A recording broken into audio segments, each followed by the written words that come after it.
Hello. Hi, Sarah. How we doing? I'm wonderful. How are you today? I'm doing well. Nice to connect Ex- with you. yeah, it's great to meet you. Thank you for taking a minute out. Of course. Yeah, happy to. So, before we get into your life, I want to know, the global elephant in the room has been COVID, and I'm curious, how did you survive that 3-year time period now that everything's waking up, and how has it changed the way that you kind of live your life and conduct business now?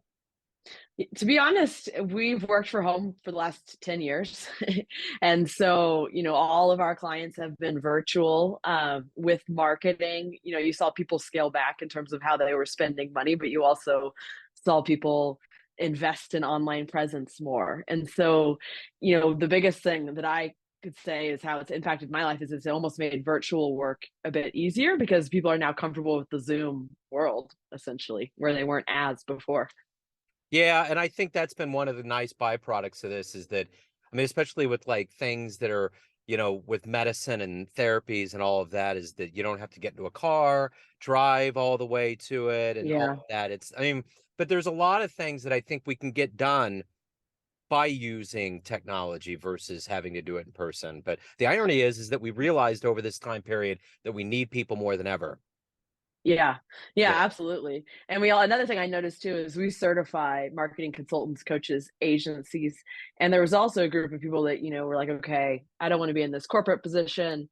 Life is short. Like I want to do my own thing. I'm finally going to do it. So, I also saw more people and that was just through COVID and everything in general. Career changes were just more common shifts. People were quitting.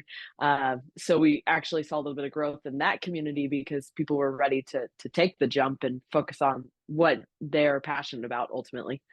So you're the COO of Duct Tape Marketing and the founder of Spark Lab Consulting. So what I would like to do is break this down a little bit further to exactly what you do. So I'm going to hypothetically put you in front of a bunch of grade school kids. It's career day, okay? One of the third graders looks up and says, "Hey, what do you do for a living?" How do you answer them? So we help businesses get their story out through online and just marketing efforts in general is like as simple as I could potentially make it. We focus mainly on strategy. And so if I was talking to a young class, we help people come up with a plan.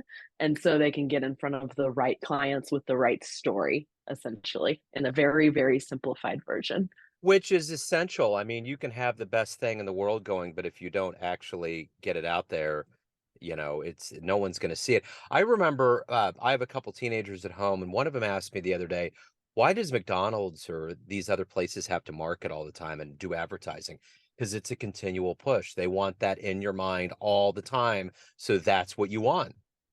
Yeah, I mean that's a huge piece of marketing. A lot of people think of marketing as just awareness on the front end and going to the McDonald's example. A lot of people know of McDonald's already. Like most people probably know of McDonald's. But, the second piece of marketing is staying top of mind and continuing to provide value and continuing to remind people to come back if you're selling multiple things over time. And so that's exactly what McDonald's is doing in that scenario. People already know about them, but they want to stay top in mind, front and center. So the next time they're hungry, they think McDonald's is the solution I must have. So, as somebody that does this for a living, and you're marketing and you're getting people to be aware of things, what in your life have you seen has been one of the most impressive marketing campaigns that push a product for people to get? Impressive marketing campaigns. Yeah, one of the most impressive things, whether it's been Coke or Reebok with the Dans in '88 at Calgary. I mean, things like that. What have you noticed that's been one of the most impressive? I think actually one of the ones that stand out to me, and I think they've made a big splash through like Super Bowl commercials and all of that, has been Budweiser and bringing in the horses and the way they tell a story. I think that's been a really powerful campaign that's consistent. Like we watch all Super Bowls every year, and I like the game of football, but the commercials are always really fun to see as well. And time after time, you can tell they put thought about the emotional connection in their commercials, which I think then leads people to talk about them. Like, oh, did you see the Budweiser commercial? So that one stands out to me. Coke obviously is relevant. They've been around for a long time, have done a lot of cool stuff as well. But if I picked one, that's the one I would lean into. We're in Kansas City, and it's so good to finally in my life because it took a long, long time to be able to watch a game because your team's in it. It's very strange. I don't think the years that the Chiefs were in the Super Bowl, I even paid attention to commercials. I was just like, let's go because we always come from behind. And anyway, so it's Yeah, interesting. I'm originally from Kansas City, and that's my team. Oh, So cool. I'm the same. Yeah, yeah. So I'm the same way now. It's like, okay, go to the bathroom, grab a drink, like Right. during the commercials, and then you're like, you come back and you got to focus on the game. So Yeah. I feel that. Good. Well, where are you at now? I'm in Boise, Idaho now, Okay. but grew up in Kansas City. Been out of Kansas City for about 8 to 10 years now, but come back multiple times a year. It's a great city. It's amazing. I went to the parade with my kids in 2015 for the Royals, did it this year Yeah, for the Chiefs, and even the year before. And the NFL draft was a trip this year. Like, I could not believe it was Kansas City. Like, I went day 3, didn't know what to expect. I thought I was just going to go on the hill at Liberty yeah, Memorial and see some of those booths and just kind of feel it. But you get there, and I parked over by the Green Lady and walked up Grand, and yeah. you're shuttled in, and it was amazing. Like, I still right now am kind of freaked out that that's Kansas City because I kept wondering how are we going to host a World Cup. I am convinced that there is no reason in the world that we can't host anything. Yeah, no, I agree. My husband watches the draft every single year, and he thought, we might be a little biased, but the whole production and the crowd and the way it was set up at Kansas City, it was one of the best Oh, we've ever seen. yeah, it was awesome. I mean, just Yeah. everything was so grandiose. The pageantry was thick. Yeah. So let's what did you want to be when you were in the third grade? What was your dream? Someone asked me that recently, and I can't remember what my like childhood like nothing stands out. I must not have known yet.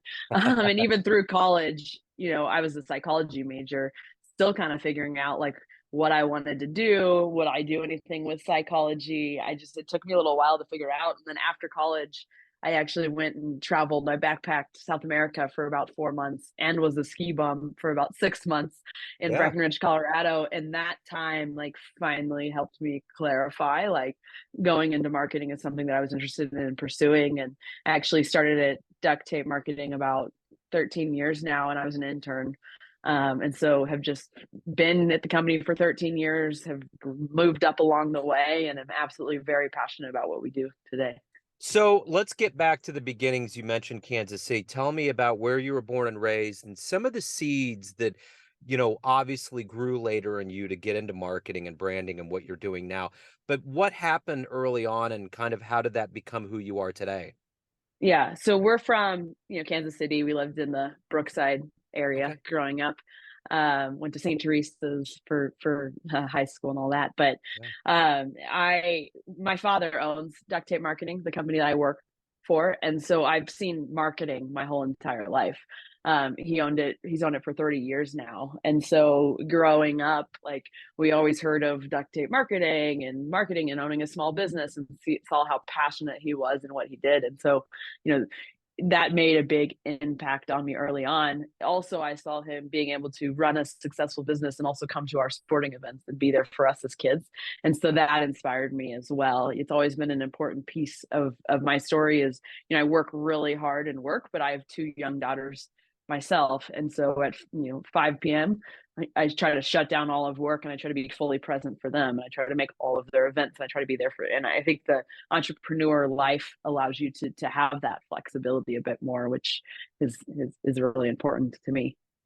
I think there's been kind of a resurgence in entrepreneurs and people wanting to not work for companies. I mean, I think the pandemic really did push people. You had kind of mentioned that a little bit before. Are you noticing that a little bit, being out there in the world, that a lot of like Gen Zers and younger people are like, you know what? I just want to do my own thing. Yeah, yeah, absolutely. And I'm also talking to more and more people that want work-life balance more. So they want to do their own thing because they don't want to be told what to do. They want to pursue their passions. But I'm also talking to more people that like want to work 30-ish hours a week and then they want to do fun things and they want to be there for their families. And so I think there has been a bit of shift in that, which is great to Yeah, see. it is really. So ultimately, at the end of the day, when you get up, you have these things that you want to do. You get out of bed, you look at your day. What is the ultimate motivator for you? What makes you be who you are and to get things done? Yeah.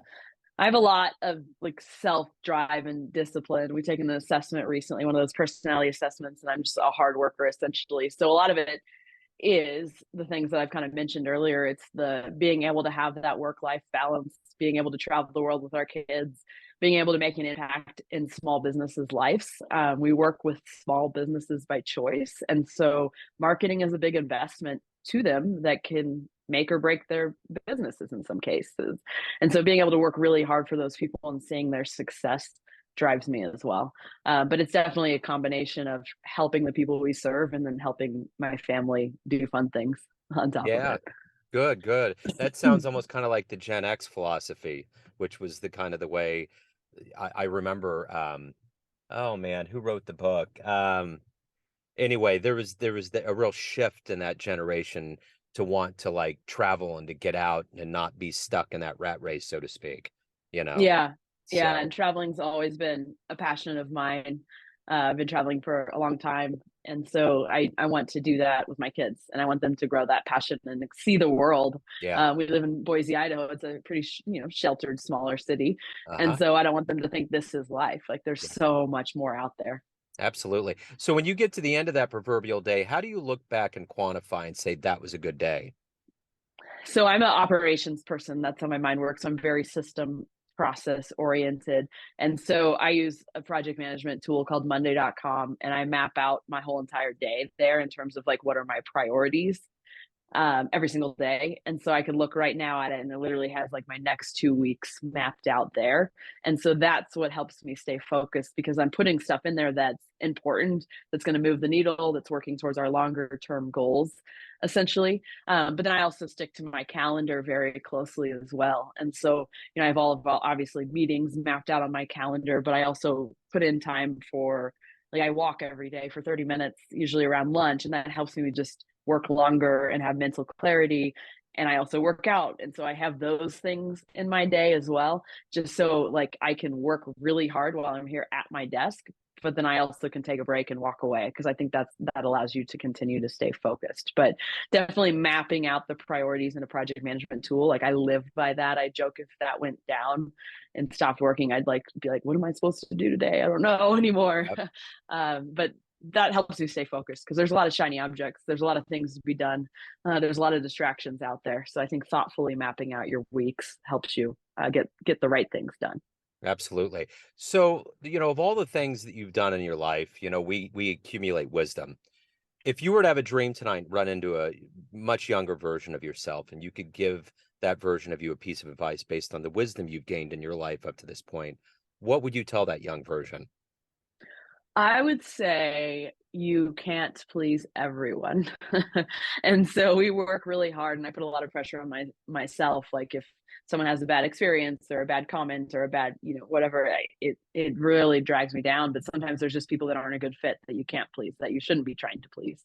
So that has like caused a lot of pressure, stress over myself over the years. But I'm gotten to the place where I'm like, got to move on. Like we tried our best. We did what we promised. If it's not a good fit, there's nothing we can do at this point. And so sometimes you just have to let go, I think, in this world. Yeah. So you said you're a sports fan?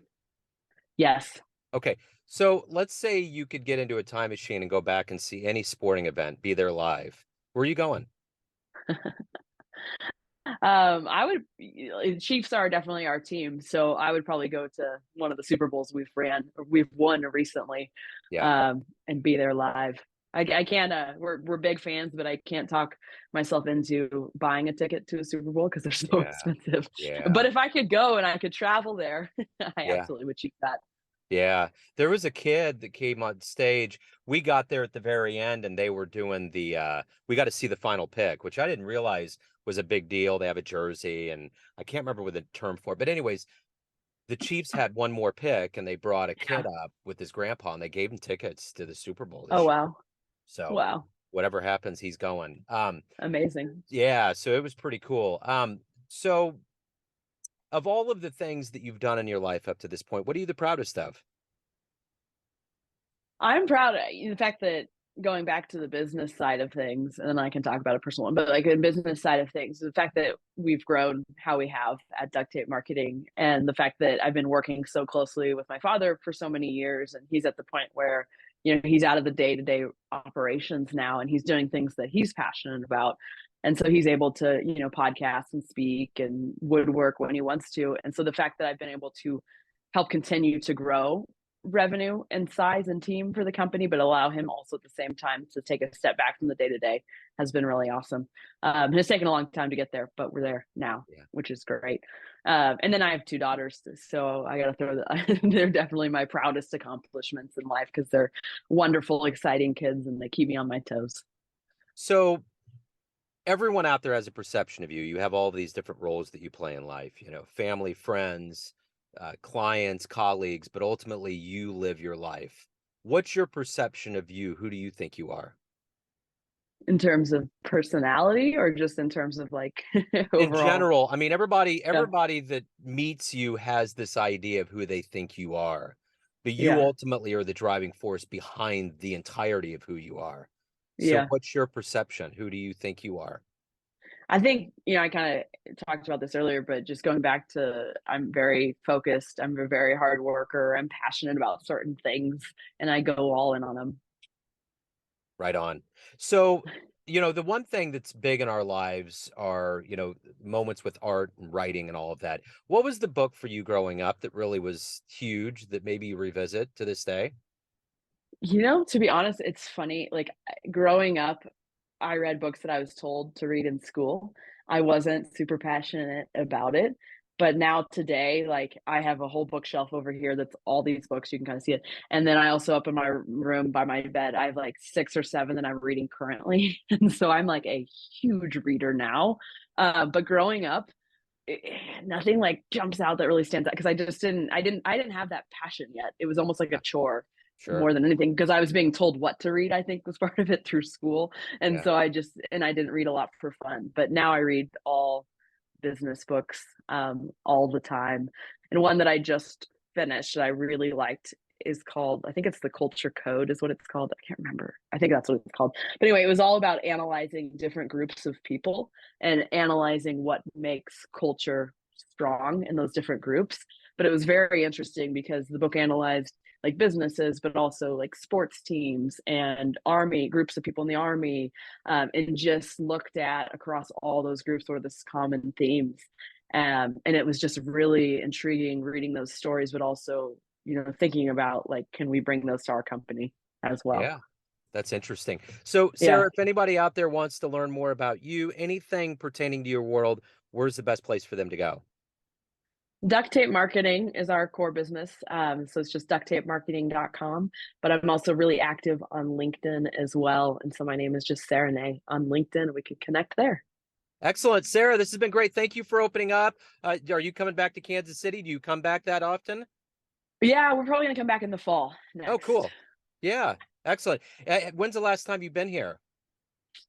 It's been about a year now. Okay, Honestly, we haven't gotten back as much. Yeah, so you've but it's seen the been exciting. transformation. Yeah. Yeah. Oh, yeah. And I'm excited to check out the new airport next. Yeah, the airport's a trip. I went to pick up my stepdaughter and they're still in that phase of like shuttling traffic, so I couldn't quite get a handle on where to park and to get that Yeah, quickly. But just going by it, it's like compared to what we had before, which seems it like a needed pain. it needed it. Oh my, it was bad, bad, bad. So yeah, it's a whole different city now. So but anyway, thank you again. Best of luck with everything. I appreciate it. Yeah. Thank you for having me on. It was fun. Thank you. Have a great day. Bye. See you. Bye.